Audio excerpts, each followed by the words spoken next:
আজকে একটা ভেজ পটলের রেসিপি বানাচ্ছি, এটার নাম রাজকীয় পটল।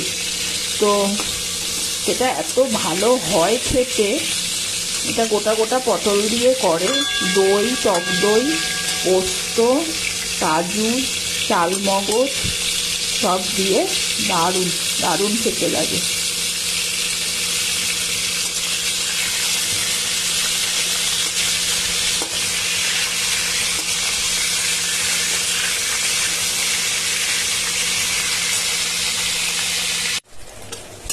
পটলগুলো ভেজে তারপরে সর্ষে, পোস্ত, চালমগজ, টক দই সব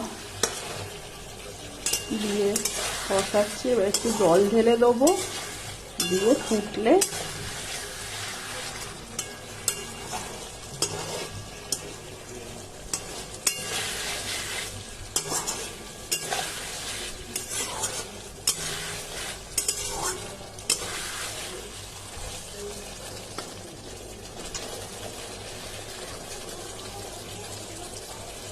রাজকীয় পটল রান্না হয়ে গেছে। একটু গ্রেভি রেখেছি, আরও শুকনো হলে ভালো হয়, কিন্তু এটা আমাকে দিতে হবে তো, যার জন্য একটুখানি রেখেছি, নাহলে পুরো মাখা মাখা হলে আরও ভালো। ঝোল মানে কি, এটা